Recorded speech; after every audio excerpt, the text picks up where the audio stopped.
Hello everyone, I मेरे friend Mahi and welcome to my channel study with Dhairya. तो modern history के अपने इस वीडियो लेक्चर की सीरीज में आज हम करने जा रहे हैं सूरत स्प्लिट, सूरत विभाजन जिसे कहते हैं। ये 1907 में हुआ था। तो इसमें सूरत का स्प्लिट नहीं हुआ था, इसमें एक्सट्रीमिस्ट लीडर और मॉडरेट लीडर के बीच में हुआ था। तो अब सवाल उठता है कि आखिर ऐसा क्यों हुआ था। तो इसका जो रीज़न है ना, वो यहाँ नहीं, इतिहास में छिपा है 200 साल पहले। अरे नहीं, 200 साल पहले नहीं, बस 2 साल पीछे जाना पड़ेगा। 1905 में जब पार्टीशन ऑफ बंगाल हुआ था। तो अगर आपने मेरा पार्टीशन ऑफ बंगाल वाला वीडियो नहीं देखा है तो पहले उससे जाके देखिए, तब चीज़ें आपको ज़्यादा अच्छे से समझ में आएंगी। तो चलिए बात करते हैं पार्टीशन ऑफ बंगाल की थोड़ा सा।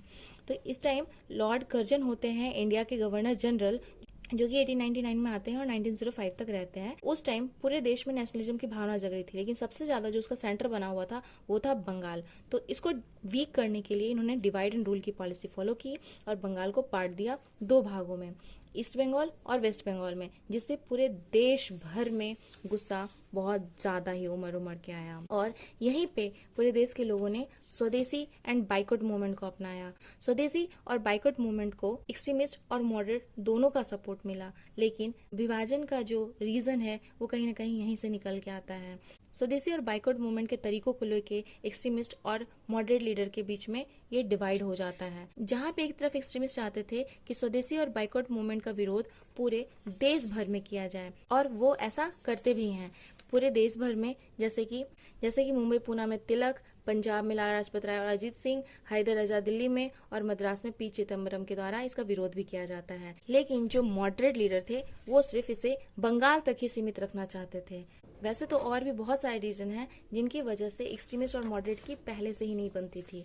जैसे कि एक्सट्रीमिस्ट बिलीव करते थे मासेस के पावर में, ठीक है, मासेस की स्ट्रेंथ में, लेकिन मॉडरेट इसमें बिलीव नहीं करते थे। वो सोचते थे कि मासेस अभी इसके लिए रेडी नहीं है। एक्सट्रीमिस्ट कभी भी ब्रिटिश क्राउन और ऑफिशियल पे बिलीव नहीं करते थे। जस्ट अपोजिट, मॉडरेट का मानना था कि अगर वो ब्रिटिश के साथ कनेक्शन में रहें और ब्रिटिश क्राउन के प्रति लॉयल रहें तो उनका कुछ भला हो सकता है। एक्सट्रीमिस्ट लीडर स्वराज में यकीन करते थे और मॉडरेट लीडर बस कॉन्स्टिट्यूशनल रिफॉर्म चाहते थे और इंडियंस लोगों का थोड़ा सा शेयर चाहते थे गवर्नमेंट सर्विसेज एंड पार्लियामेंट में।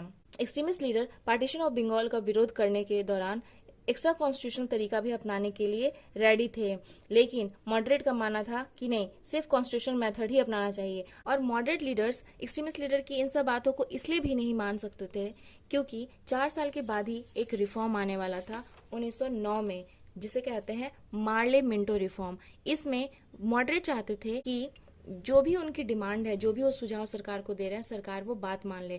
और मॉडरेट को डर था कि अगर वो एक्सट्रीमिस्ट की बात माने तो शायद सरकार उनके सुझाव को ना माने। तो इन सब की वजह से भी एक्सट्रीमिस्ट और मॉडरेट के बीच में बात नहीं बन रही थी। लेकिन इन सब से भी जो सबसे बड़ा मुद्दा आता है सामने, वो होता है 1906 के आईएनसी के सेशन का। अब सवाल ये उठता था कि इसमें प्रेसिडेंट कौन बनाया जाए। एक्सट्रीमिस्ट यहाँ पे डिमांड करते हैं कि या तो तिलक या तो लाला लाजपत राय को 1906 के आईएनसी का प्रेसिडेंट बनाया जाए, और लेकिन मॉडरेट ऐसा बिल्कुल नहीं चाहते थे। तो यहाँ पे एक्सट्रीमिस्ट और मॉडरेट के बीच में लड़ाई तय थी, लेकिन बात संभल जाती है। क्यों? क्योंकि 1906 में आईएनसी के प्रेसिडेंट बनते हैं दादा भाई नौरोजी, और दादा भाई नौरोजी को एक्सट्रीमिस्ट हो या मॉडरेट दोनों काफ़ी रिस्पेक्ट करते थे। और दादा भाई नौरोजी ने थोड़ा सा यहाँ पे एक्सट्रीमिस्ट की बात को समझा भी, और स्वराज या सेल्फ गवर्नमेंट जिसे कहते हैं उसे आईएनसी का गोल भी डिक्लेयर कर दिया 1906 जो कलकत्ता अधिवेशन हुआ है उसमें। तो यहाँ तो बात टल जाती है। अब बात आती है 1907 के सेशन की। अब यहाँ पे सवाल फिर से ये उठता है कि यहाँ पे ये सेशन कहाँ होगा और कौन इसके प्रेसिडेंट होंगे।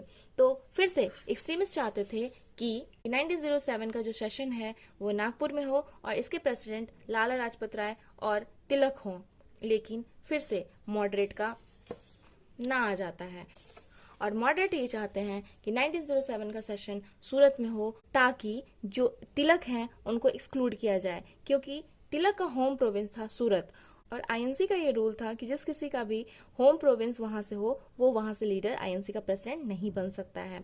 और मॉडरेट जो चाहते थे कि रासबिहारी घोष को आईएनसी का प्रेसिडेंट बनाया जाए 1907 में, वही होता है। 1907 में रासबिहारी घोष प्रेसिडेंट बना दिए जाते हैं, और ये सब कारण की वजह से फाइनली स्प्लिट हो जाता है सूरत। ना तो मॉडरेट मानने को तैयार थे एक्सट्रीमिस्ट की बात, ना ही एक्सट्रीमिस्ट मानना चाहते थे मॉडरेट की बात, और फाइनली सूरत विभाजन हो जाता है।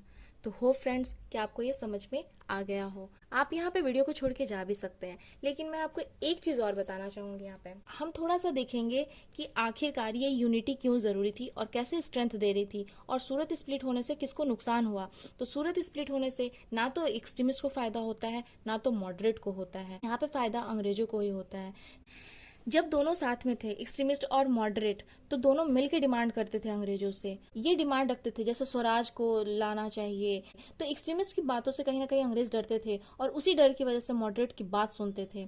और यहाँ पे मॉडरेट एक्सट्रीमिस्ट के लिए छत्र छाया काम करते थे, और यही मॉडरेट थे जिनकी वजह से एक्सट्रीमिस्ट को जेल में बंद नहीं किया जाता था, या फिर बहुत सारे इन पर अत्याचार नहीं किए जाते थे। जैसे ये स्प्लिट होते हैं तो अंग्रेजों को दोनों को दबाने का मौका मिल जाता है। एक्सट्रीमिस्ट को तो बहुत ईजिली बहुत सारे सेडिशियस चार्जेस लगा के जेल में बंद कर दिया जाता है, जैसे कि सीडीसीएस मीटिंग एक्ट 1907 का है, Indian newspaper act 1908, criminal law amendment act 1908, Indian press act 1910। ये बहुत ही इंपॉर्टेंट है, जब हम लोग प्रेस एक्ट पढ़ेंगे तब इसके बारे में भी पढ़ेंगे। तो अभी बस याद रखना है आपको कि इंडियन प्रेस एक्ट 1910 का था। तो ये सब चार्जेस लगा के बहुत सारे जो लीडर्स थे, एक्सट्रीमिस्ट लीडर थे, उनको जेल में बंद कर दिया जाता है। इसमें सबसे ज्यादा जो इंपॉर्टेंट है वो है तिलक।